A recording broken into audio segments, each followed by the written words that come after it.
Aeneas, son of goddess Venus and Anchises, was a Trojan hero and protagonist of Virgil's masterwork, Aeneid. Aeneas is known for his pietas, that is, respect for family, religion, and motherland. After having lost the war with the Achaeans, Aeneas had to escape with his father Anchises, his little son Ascanius, and his wife. They carried with them the Penates, but unfortunately his wife got lost during the escape, and when Aeneas found her, she had died. Their journey lasted 7 years because of the storm caused by the god Juno, who was very angry with him. Firstly, they got to Ino, in Thrace, where they witnessed a prodigious event. When they broke a myrtle branch, some blood dripped out of it. It was Polydorus' blood. Polydoro was Priam's son, who had been killed time before without being buried. The Trojans, terrified, left Ino and went to Delo, where the oracle of Apollo told Aeneas to look for what can be considered as Antiqua Mater.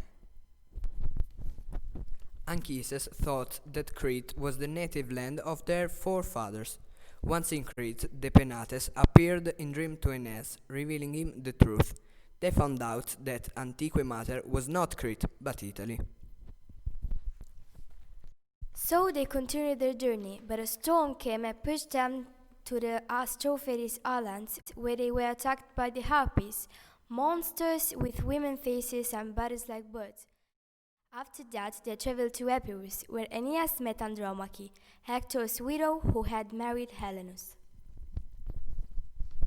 The journey continued until they got to a port near Otranto, where there was a temple of Minerva on a cliff, and so they decided to invoke her protection. Avoiding Scylla and Charybdis, the two sea monsters who lived in the Strait of Messina, the Trojans arrived in the land of the Cyclops. They found Achaemenides, one of Ulysses' companions who had been left behind by his friends. They took him to Drepano in Sicily, where Aeneas' father had died. Once again at sea, a big storm pushed them to Carthago, where they were hosted by Dido, the queen of Carthago. The gods made them fall in love, but Aeneas had to leave to accomplish his destiny. Dido, desperate, kills herself after having cursed the Trojan lineage. Hence the hatred between Rome and Carthago and the beginning of the Punic Wars. In Sicily, 1 year after Anchises' death, they celebrated his funeral and played the funeral games. Landed at Cumae, Aeneas consulted the Sibylli who accompanied him in the underworld, where he met his father Anchises. Anchises showed him the Roman people, his lineage. Aeneas understood the importance of his mission. Aeneas continued his travel to get under Cicero Promontory, where the witch Circe lived, and finally got to Mount Tiber. Latinus, king of the Latins, welcomed Aeneas' army of exiled Trojans and let them reorganize their lives in Latium. His daughter Lavinia had been promised to Turnus, king of the Rutuli, but Latinus received a prophecy that Lavinia would be married to one from another land, namely Aeneas. Latinus believed in the prophecy, and Turnus consequently declared war on Aeneas at the urging of Juno, who was aligned with King Mezentius of the Etruscans and Queen Amata of the Latins.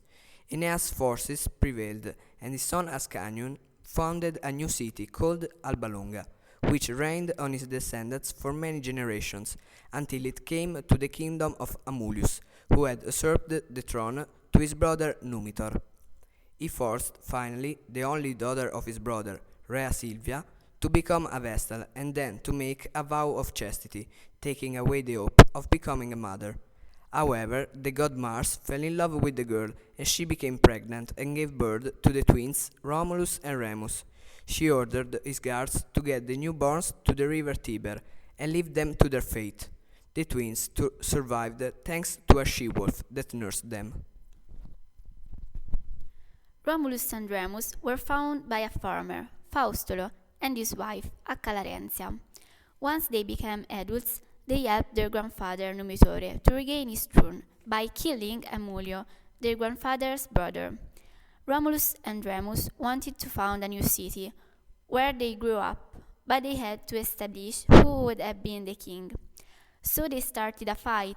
Romolo killed Remus and became the first of the 7 kings of Rome. This is the legend of the birth of Rome.